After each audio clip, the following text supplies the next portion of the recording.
Bismillahirrahmanirrahim. Welcome to my channel Islamic Cause. Before moving forward, click on the subscribe button, turn on the notification so you can get my future videos on time.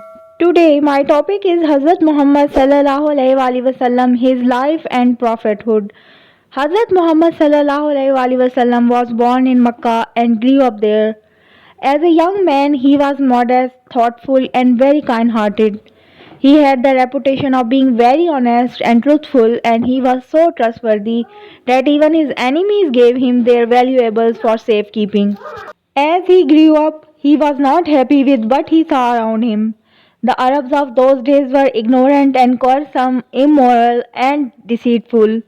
They had hundreds of stone idols inside the Kaaba and had forgotten all about the teachings of their forefathers. They treated their women and their slaves very cruelly. Women were bought and sold like cattle. Girls were buried alive at birth by their own fathers. Slaves were tortured and sometimes beaten to death. These things disturbed Hazrat Muhammad sallallahu alaihi wasallam a lot. He was unhappy to see the state of his people. He would sometimes spend hours in deep thought and concern, trying to think of ways to improve their condition. Hira was a cave in a mountain just outside Mecca. Hazrat Muhammad sallallahu alaihi wasallam used to go there even as a youth. Now, as he grew older, he started spending more and more time in meditation and prayers in the cave of Hira. Often, he would take some food and water with him to last for a few days. These things disturbed Hazrat Muhammad sallallahu alaihi wasallam a lot. He was unhappy to see the state of his people. He would sometimes spend hours in deep thought and concern, trying to think of the ways to improve their condition. Hira was a cave in a mountain just outside Mecca. Hazrat Muhammad sallallahu alaihi wasallam used to go there even as a youth.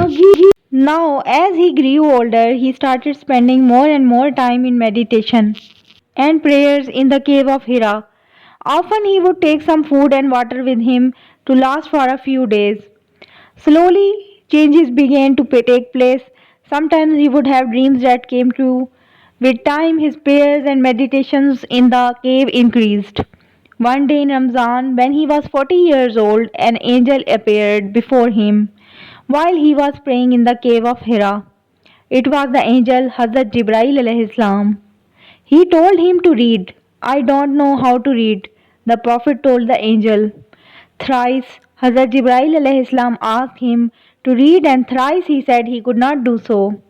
Then the angel embraced him closely to his chest and asked him to repeat the lines, verses of Surah Alaq. Then Hazrat Jibreel alayhi salam told Hazrat Muhammad sallallahu alaihi wasallam that Allah had chosen him to be his messenger.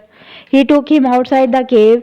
There, by the side of a mountain, they performed wuzu and prayed together. This whole experience left the Holy Prophet sallallahu alaihi wasallam shivering and cold.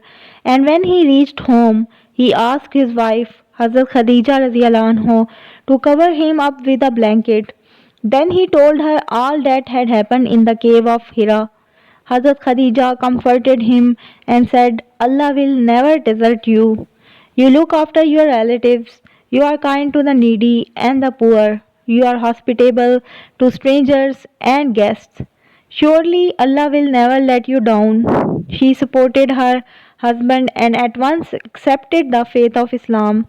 Hazrat Khadija took Hazrat Muhammad sallallahu alaihi wasallam to her cousin, who was a very pious Christian and a very learned scholar. He knew the Injil and Torah well. His name was Warqa bin Nawfal. He was old and almost blind by then. When he heard about the Prophet sallallahu alaihi wasallam experience at Hira, he said, surely this is the same angel who brought the messages of Allah to Prophet Musa alayhi salam. For some times there was no wahi after the first one. Then came the second wahi, which was, O you who is wrapped in a mantle, arise and warn, and proclaim the greatness of your Lord, and keep your garments pure and avoid filth, and do not favor expecting to get more, and be patient and steadfast for the sake of your Lord. Now Hazrat Muhammad sallallahu alaihi wasallam was given the great responsibility of prophethood and of spreading the message of Islam. So this was today's video. If you like my video, please don't forget to subscribe my channel. Allah Hafiz.